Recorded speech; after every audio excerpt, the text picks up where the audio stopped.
अकबर। साबिर पाक का जलाल बहुत मशहूर था।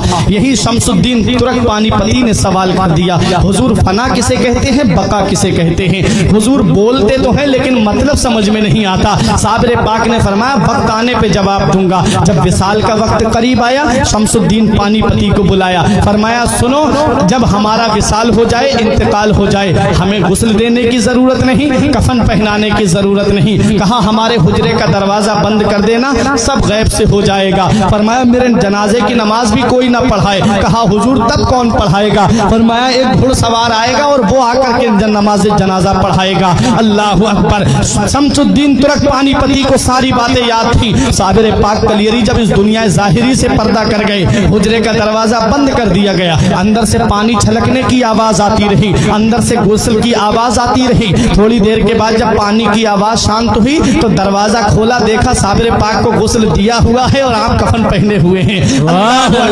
ये है साबिर पाक कलियरी। अब उसका इंतजार हो रहा है जो नमाज जनाजा पढ़ाएगा। बड़े बड़े औलिया लाइन में लगे हुए हैं, बड़े बड़े औलिया सफ में लगे हुए हैं, अपने वक्त के जय्यद उलमा सफ में लगे हुए हैं, मुरीदीन सफ में बांधे खड़े हुए हैं। शमसुद्दीन पानीपती से किसी ने कहा अरे नमाज जनाजा तो शमसुद्दीन पानीपती ही पढ़ाएंगे, क्योंकि सुबह भी साबिर पाक के साथ में रहे, दोपहर को भी साबिर पाक के साथ में रहे, शाम को भी साबिर पाक के साथ में रहे, खलबत में साबिर पाक के साथ हैं, जलवत में साबिर पाक के साथ हैं, सफर में साबिर पाक के साथ हैं, हजर में साबिर पाक के साथ हैं। हर वक्त साबिर पाक के साथ जो रहे, जिसे साबिर पाक बड़ी मोहब्बत फरमाए, उसे शमसुद्दीन तुरक पानीपती कहते हैं। कहा यही तो नमाज जनाजा पढ़ाएंगे। तब शमसुद्दीन पानीपती ने कहा मैं नमाज जनाजा नहीं पढ़ाऊंगा, बल्कि मेरे पीर का ये कहना है कि एक घुड़सवार आकर के मेरी नमाज जनाजा पढ़ाएगा।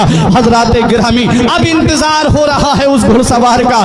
दूर धूल उड़ती हुई नजर आई। जब वो धूल करीब आई तो देखा कि घुड़सवार है, चेहरे पे नकाब पड़ी हुई है, मुसल्लाए नमाज जनाजा पे खड़े हुए और नमाज जनाजा पढ़ा करके सवारी पे सवार होकर के जब चलने लगे, और जब घुड़सवार की सवारी थोड़ी बढ़ी तब शमसुद्दीन तुरक पानीपती ने दामन पकड़ के कहा आपको पता है किसकी नमाज जनाजा पढ़ा के जा रहे हो? ये वो अल्लाह का वली है जिसकी शान सारी दुनिया में मशहूर है, ये वो अल्लाह का महबूब बंदा है जिसका जलाल सारी दुनिया में मशहूर है। आप जिनकी नमाज जनाजा पढ़ा के जा रहे हो, ये अल्लाह का मुकर्रब बंदा है, ये अल्लाह का नेक बंदा है, ये अल्लाह का वली है। कल मेरे साबिर की तारीख लिखी जाएगी, कल मेरे साबिर की हिस्ट्री लिखी जाएगी, कल मेरे साबिर का इतिहास लिखा जाएगा और दुनिया वाले मुझसे सवाल करेंगे ये शमसुद्दीन पानीपती, सुबह को तुम साबिर पाक के साथ में थे, दोपहर को तुम साबिर पाक के साथ में थे, शाम को तुम साबिर पाक के साथ में थे, सफर में तुम साथ रहे,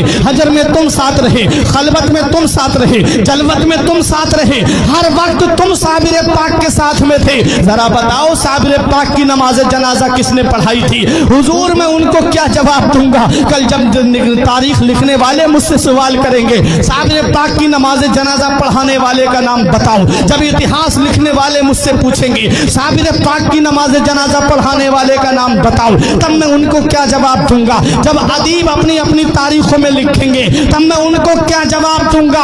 हुजूर या तो अपना नाम बता दीजिए या चेहरे से नकाब उठा दीजिए ताकि मैं चेहरा देख करके पहचान लूं। तब हम शमसुद्दीन पानीपती के सामने घुड़सवार ने जब चेहरे से नकाब उठाया तो पैरों तले की जमीन निकल गई, आंखें खुली की खुली रह गई। कहा हुजूर मैं ये क्या देख रहा हूँ? हुजूर चारपाई में कौन लेटा है और मेरी निगाहों के सामने कौन खड़ा है? तब मेरे साबिर कलियरी ने जवाब दिया ए शमसुद्दीन तुम भूल गए, तुमने मुझसे पूछा था कि फना किसे कहते हैं और बका किसे कहते हैं। अरे तुमने मुझसे पूछा था कि फना और बका किसे कहते हैं। ये जो चारपाई में तुम लेटा हुआ देख रहे हो इसे फना कहते हैं और जो साबिर तुम्हारे सामने खड़ा है इसे बका कहते हैं। पता चला कि जो चारपाई में लेटा है वो रूहानी रूह का जलवा है, اور جو صابر کلیری سامنے کھڑے ہیں اسے روحانیت کہتے ہیں، اسے روحانیت کہتے ہیں۔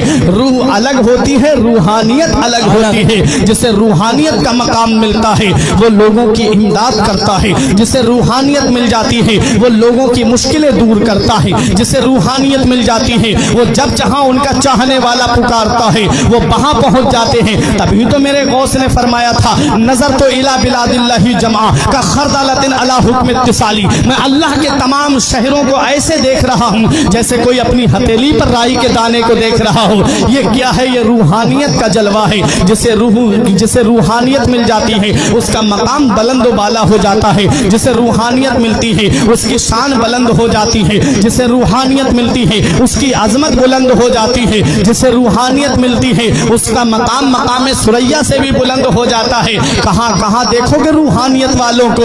آؤ ذرا بتاؤ مجھے۔ غوث پاک رضی اللہ تعالی عنہ بغداد کی سرزمین پر رہے اور چند جگہ تبلیغ دین جانے کرنے کا ارادہ ہوا، وہاں تک پہنچ گئے۔ اور ذرا سنو، صابر پاک کلیری کو دیکھو، کلیر کی سرزمین پر آپ نے اپنا قیام کیا، نظام الدین اولیاء دہلوی نے دہلی میں قیام کیا، اعلیٰ حضرت نے بریلی شریف میں قیام کیا، پیلی بھیت کے شاہجی میاں نے پیلی بھیت میں قیام کیا، سید سالار مسعود غازی نے بہرائچ میں قیام کیا، حضور شاہ مدار نے مکن پور میں قیام کیا، غریب نواز نے ہندوستان کی سرزمین اجمیر میں آ کر کے قیام کیا۔ پورے ہندوستان میں تو نہیں گھومے تھے یہ اللہ کے ولی، غوث اعظم چند مقامات کے علاوہ پوری دنیا میں تو نہیں گئے تھے۔ صابر پاک کلیری کلیر اور اس کے چند مقامات کے علاوہ پورے ہندوستان میں تو نہیں گھومے تھے۔ نظام الدین اولیاء دہلوی دہلی اور چند مقامات کے علاوہ پورے ہندوستان کا تو سفر نہیں کیا تھا، لیکن پھر وجہ کیا ہے کہ آج پوری دنیا کے کونے کونے میں ان کا نام ہے، دنیا کے ہر گوشے میں ان شخصیتوں کا نام ہے۔ کون سا ایسا کمال کیا؟ اللہ قرآن میں فرماتا ہے جو اچھے کام کرتا ہے، ایمان لاتا ہے، اچھے کام کرتا ہے، اللہ فرماتا ہے اس کی محبت کو ہم ان قریب پوری دنیا میں عام کر دیں گے۔ پتا چلا یہ اللہ والے وہ ہیں، انہوں نے لوگوں کو راضی نہیں کیا بلکہ اللہ اور اس کے رسول کو راضی کیا۔ اور حدیث پاک ہے من کانا للہ کان اللہ لہو، جو اللہ کا ہو جاتا ہے اللہ اس کا ہو جاتا ہے، اللہ جس کا ہو جاتا ہے پھر اس کا نام مٹنے نہیں دیتا، پھر اس کا نام اندھیرے میں نہیں رہنے دیتا۔ یہی وجہ ہے کہ غوث اعظم اللہ کے ہو گئے اور اللہ غوث اعظم کا ہو گیا، پوری دنیا میں غوث اعظم کا نام ہے۔ غریب نواز نے اپنے اللہ کو راضی کیا، غریب نواز نے اپنے رسول کو راضی کیا، اللہ اور اس کے رسول نے غریب نواز کا نام اندھیرے میں نہیں رہنے دیا، پوری دنیا میں آج غریب نواز کا نام موجود ہے۔ اور آگے سنو، صابر پاک کلیری نے کلیر میں رہ کر کے اللہ کی عبادت کر کے اپنے رب کو راضی کر لیا، اللہ نے صابر کلیری کا نام مٹنے نہیں دیا، ہر مسلمان کے دل میں صابر کلیری کا نام ڈال دیا۔